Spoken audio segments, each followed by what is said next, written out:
Ratap tangis menerpa pintu kalbuku. Bau anyir darah mengganggu tidur malamku. Oh, tikar tafakur. Oh, bau sungai Tohor yang kotor. Bagaimana aku akan bisa membaca keadaan ini? Di atas atap nalar pikiran yang kesepian, yang digalaukan oleh lampu-lampu kota yang bertengkar dengan malam. Aku menyerukan namamu, wahai para leluhur Nusantara. Oh, Sanjaya, leluhur dari kebudayaan tanah. Oh, Purnawarman, leluhur dari kebudayaan air. Kedua wangsamu kini telah mampu mempersekutukan budaya tanah dan air. Orsi Kuturan, Orsi Nirarte, empu-empu yang tampan penuh kedamaian, telah kamu ajarkan tatanan hidup yang aneka dan sejahtera yang dijaga oleh Dewan Hukum Adat.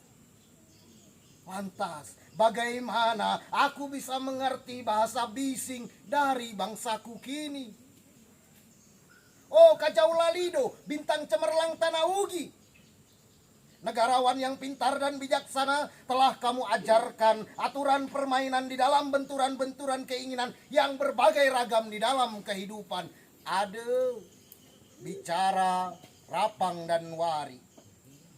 Oh, lihatlah, wajah-wajah berdarah dan rahim yang diperkosa muncul dari puing-puing tatanan hidup yang porak-poranda. Kejahatan kasat mata tertawa tanpa pengadilan. Kekuasaan, kekerasan berak dan berdahak di atas bendera kekuasaan. Oh, anak cucuku di zaman sibernetik, bagaimana akan kalian baca prasasti dari zaman kami? Apakah kami akan mampu menjadi ilham kesimpulan? Ataukah justru kami menjadi masalah di dalam kehidupan? Dengan puisi ini, aku bersaksi bahwa rakyat Indonesia belum merdeka. Rakyat yang tanpa hak hukum bukanlah rakyat merdeka. Hak hukum yang tidak dilindungi oleh lembaga pengadilan yang mandiri adalah hak hukum yang ditulis di atas air. Bagaimana rakyat bisa merdeka bila polisi menjadi aparat pemerintah dan tidak menjadi aparat hukum yang melindungi hak warga negara? Bagaimana rakyat bisa merdeka bila birokrasi tidak menjadi aparat rakyat, melainkan menjadi aparat pemerintah yang berkuasa? Bagaimana rakyat bisa merdeka bila hak pilih mereka dipasung, tidak boleh memilih secara langsung wakil-wakil mereka di Dewan Perwakilan, dan juga tidak boleh memilih secara langsung camat mereka, bupati, gubernur, wali kota, dan presiden mereka?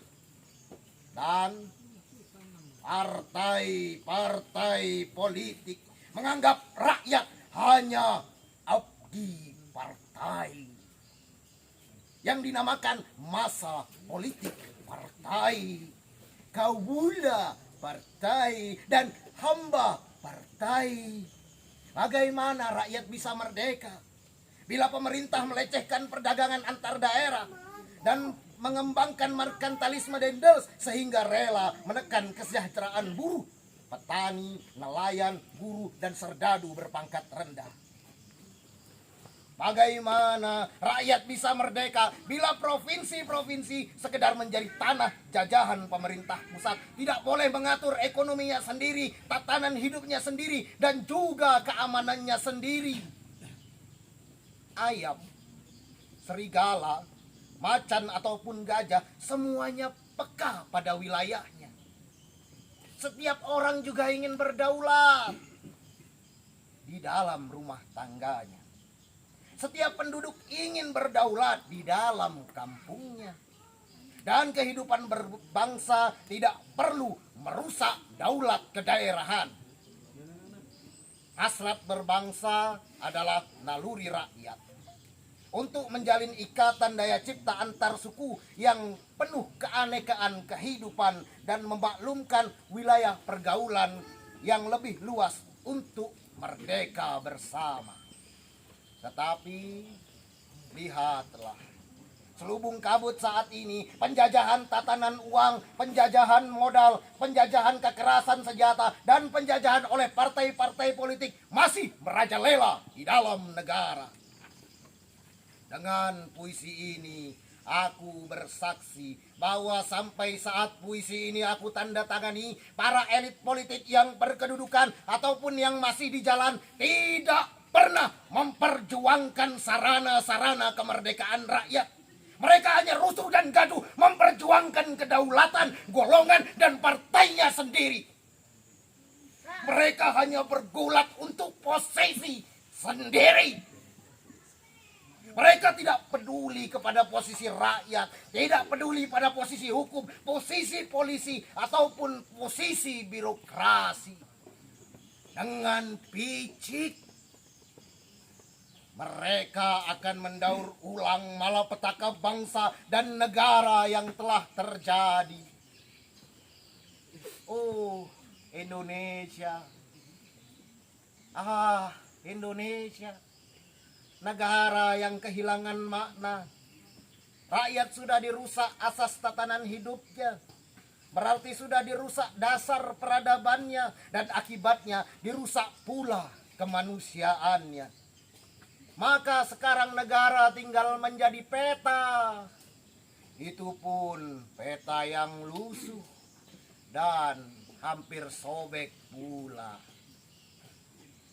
Pendangkalan kehidupan bangsa telah terjadi. Tata nilai rancu, dusta, pencurian, penjarahan, dan kekerasan halau. Manusia sekedar semak belukar yang gampang dikacau dan dibakar. Paket-paket pikiran yang murah dijajakan. Penalaran amarah yang salah mendorong rakyat terpecah belah. Negara tidak mungkin diutuhkan tanpa rakyatnya dimanusiakan. Dan manusia tak mungkin menjadi manusia tanpa dihidupkan hati nuraninya. Hati nurani adalah hakim adil untuk diri kita sendiri. Hati nurani adalah sendi dari kesadaran akan kemerdekaan pribadi. Dengan puisi ini, aku bersaksi bahwa hati nurani itu meski dibakar tidak bisa menjadi abu. Hati nurani senantiasa bersemi meski sudah ditebang putus di batang.